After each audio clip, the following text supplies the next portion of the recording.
magnetic pillar, sometimes referred to as a holy mountain or the tree of life.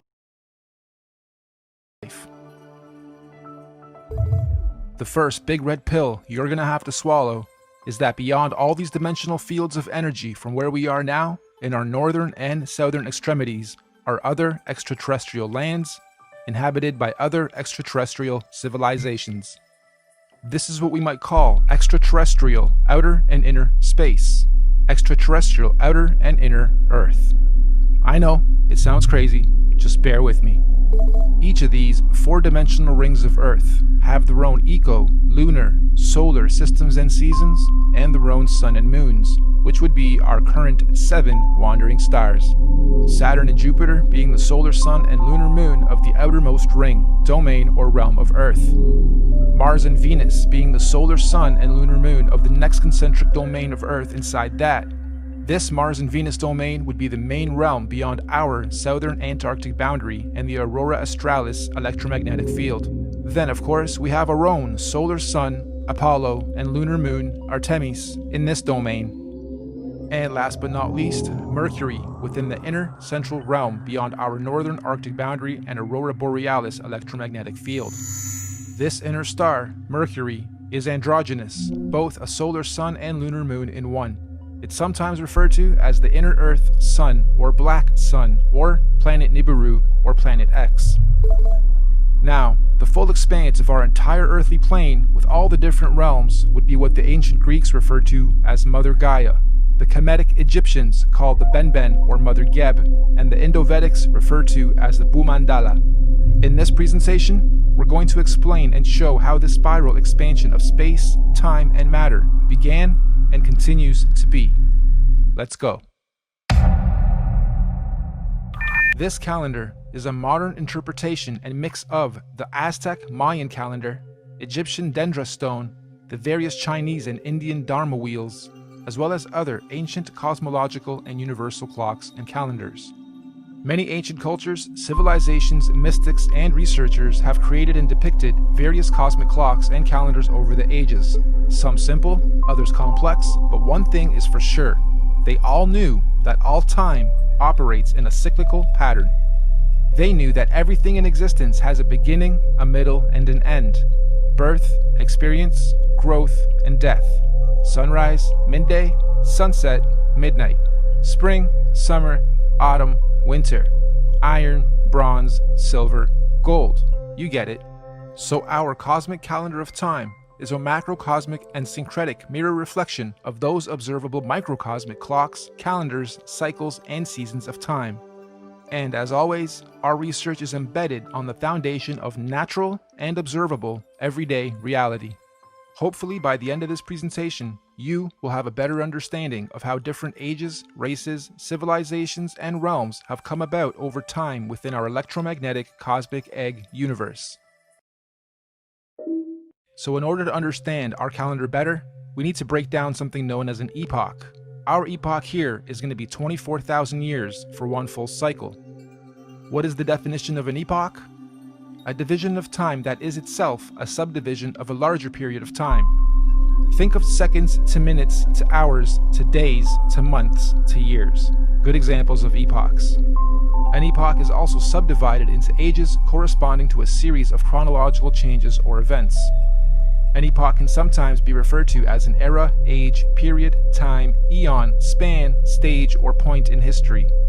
Universal epochs are also sometimes referred to as a platonic year or a cosmic day. Just like a clock striking 12 and starting another cycle or day. So our epochs are 24,000 years, reflective of our natural 24-hour day and clock. 24 hours in a solar day, 24,000 years in a cosmic day. The first thing we're going to do is lay a typical 12-hour dial. We're going to follow this by also laying 12 months of the year, and follow that ring by a ring of the 12 zodiac signs matching up to each month. The next ring is going to represent our 4 seasons: autumn, winter, spring, and summer. The ring inside this one is going to represent our 24-hour clock, with 6 p.m. being represented at 12. The next ring is our meridian. We have midnight, quarter past, half past, and quarter to. And inside this ring are going to be our 4 concentric lands, eras, ages, civilizations, and solar systems.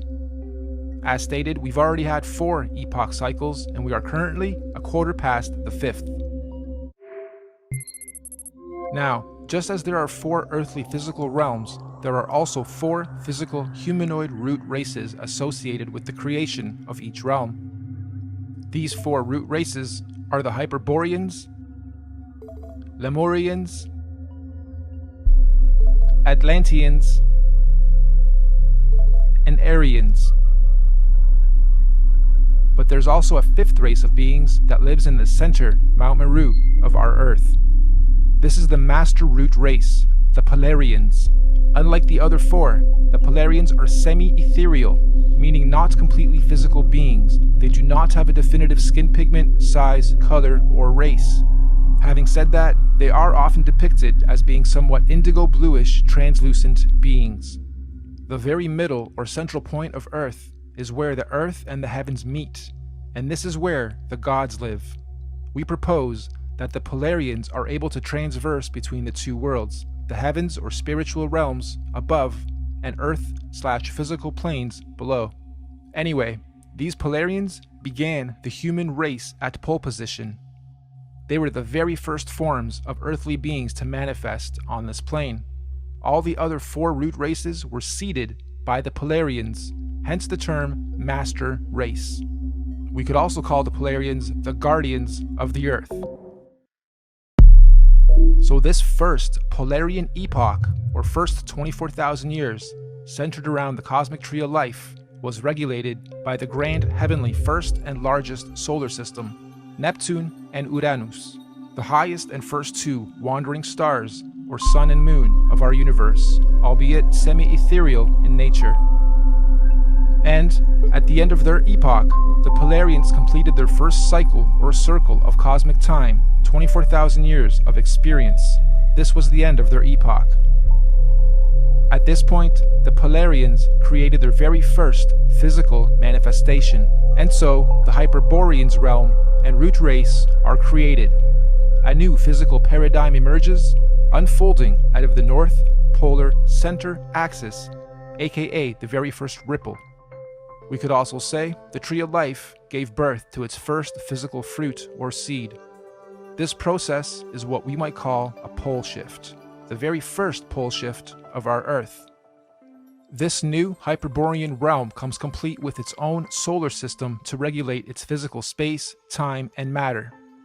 The very first sun and moon are also created, Jupiter and Saturn. However, at this stage, they are androgynous. They are one. They are not separated. They only separate at the end of their epoch. This is the first domain to experience fully physical earthly space, time, and matter, all regulated by the very first earthly solar system. This Hyperborean realm that unfolded out of the center pillar was the very first Garden of Eden, surrounding the Tree of Life, or Mount Meru, at the center. Keep this in mind for the rest of the creation process. Every time a new ripple comes out, it is the new Garden of Eden.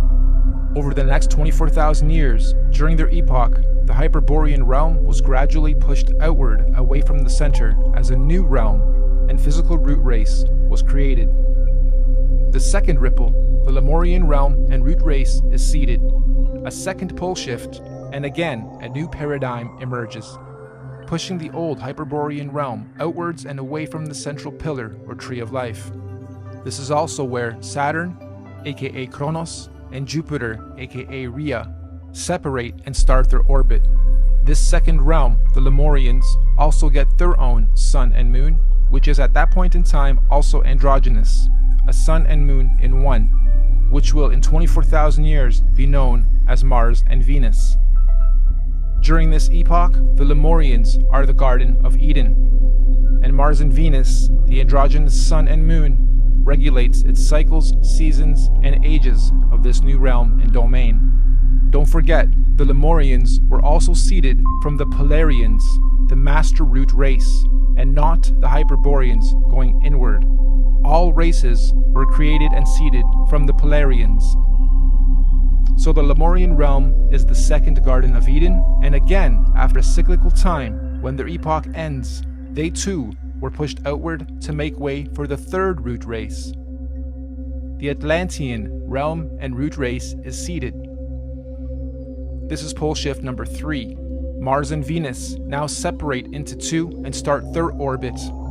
This new Atlantean realm, like the previous two, was seeded with its own androgynous sun and moon that will eventually turn into Apollo, our sun, and Artemis, our moon, to regulate and control the cycles, seasons, and ages of that realm. This Atlantean root race and realm is the one we currently inhabit. All human races in this realm of Earth are predominantly Atlanteans. You are an Atlantean. During this Atlantean epoch, we in this realm were the Garden of Eden at the center. And once again, over cyclical time, 24,000 years, history repeats itself.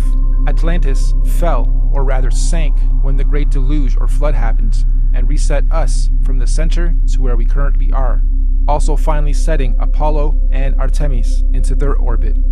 And so the Aryan root race was seeded out from the fourth and most recent pole shift. This is the current Garden of Eden. And to give us a point on our timeline, this Aryan root race and realm was seeded about 6,000 years ago to join the human race. And as our fractal pattern continues, just like the realms before it, the Aryan realm was birthed with its own solar system, Mercury, its androgynous sun and moon, to regulate and control the cycles, seasons, and ages of that new domain. And so, here we are, 6,000 years into the Aryan or fifth epoch.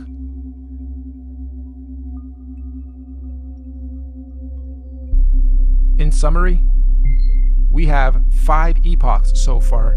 The Master Race, the Polarians. 24,000 years later, the Hyperborean realm was created. 24,000 years after that, the Lemurian realm was created. Then the Atlantean, then the Aryan. And according to many ancient scriptures, mythologies, and mystics, there are 2 more epochs to come, meaning 7 epochs, 7 earthly realms, and 7 root races. Moving on. You'll also notice in this realm of Earth we are currently in, there are 4 main races. All the other races in between are mixed races, or rather mixes of these 4 sub and root races. The black races have their DNA lineage from the very first Earth root race, the Hyperboreans.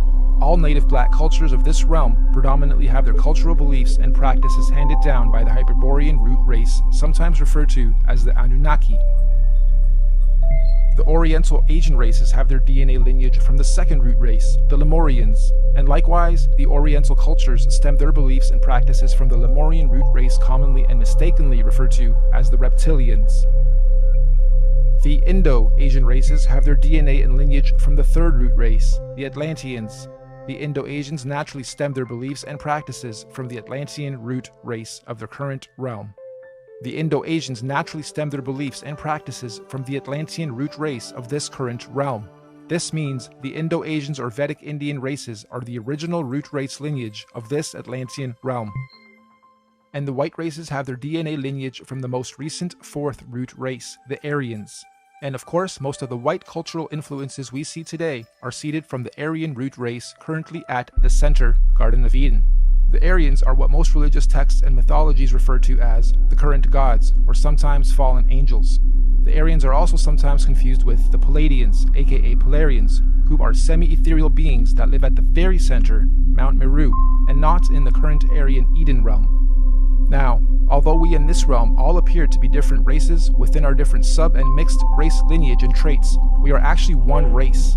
This is due to the mixing of genetic codes over time. We are all predominantly Atlantean humans, only with slight genetic variances, most notably skin pigmentation, hair structure, eye color, and cultural and religious programs. In fact, most of the racial and religious divisions and wars fought today have their roots seeded from past wars between the 4 root races. We Atlanteans in this realm inherited our predisposed prejudices of one another from outside influences. Now, we hypothesize that all the other Earth realms would have many different multicultural sub and mixed races in their own domains, just like we have in this realm. meaning there are probably thousands of different sub and mixed races and cultures within the different domains across the entire plane of our Earth. But fundamentally, every root, sub, and mixed race on Earth is of Polarian origin. Every physical conscious being in existence on Earth is of Polarian origin, with all the various solar systems and extraterrestrial civilizations divided and separated from one another by the various toroidal electromagnetic fields, aka the Van Allen belts. These electromagnetic belts do periodically open and close or weaken and strengthen dependent on the various universal and cosmic cycles, seasons, and ages. This periodically happens to allow the sharing or rebalancing of conscious energy, technology, and knowledge between all the different earthly dimensional realms. And we are fast approaching the next opening of these electromagnetic barriers. This opening event will be a revelation that will impact us all in this realm, collectively and individually. We can already see the birthing pains of this great cosmic event with the current so-called conscious awakening and unusual weather patterns. Moving on, we must remember that these physical constructs we call bodies are just that. They are bodies, vehicles, avatars that carry the real, living, Polarian conscious energy or spirit being within it. This conscious energy within us that is here experiencing, learning, growing, and sharing is what some might call a spirit or a soul. This is the real you, your soul, your conscious energy. And we all know energy has no color or race or nationality or prejudices, just polarity, positive energy, good vibes or people or souls, and negative energy, bad vibes, people, or souls. And as such, the human race is just part of the temporary physical journey, individually and collectively, what many in modern times term as the Matrix, or what the ancients called the Maya, the illusion. Next, let's explore exactly how cosmic epochs and ages work, using the current Aryan epoch calendar as our reference. You'll notice the outside rings note our months of the year, as well as our 12 zodiac signs. The 12 solar months are actually a microcosmic reflection of the 12 zodiac constellations. These 12 zodiac constellations are our heavenly cosmic clock rotating above us. As they rotate, each constellation has its own energies that subconsciously influence and help guide us consciously here on the earthly plane, both individually and collectively. These 12 months are further divided into our 4 seasonal sections: autumn, winter, spring, and summer, which in cosmic terms are known as the 4 seasons of conscious evolution. These conscious seasons are what the Greeks called the 4 ages of man, and Vedic scriptures called the Yuga ages. These 4 Yuga ages are the Golden Age, Satya Yuga, Silver Age, Treta Yuga, Bronze Age, Dwapara Yuga, and Iron Age, Kali Yuga. A full epoch, 24,000 years, is broken up into 8 Yuga ages. Therefore, each Yuga age is 3,000 years. You'll also notice there are more golden or yellow ages than any other. This is because the golden ages mirror the sun's presence during the course of our 12 calendar month solar season. So as you can see, lots of sunshine in the summer, a little less in autumn and spring, and little to none in winter. Of course, sunshine in this case is translated into conscious intelligence. And obviously, the Yuga ages of our universal summer are much higher states of consciousness than the Yuga ages of the spring, autumn, and certainly winter ages.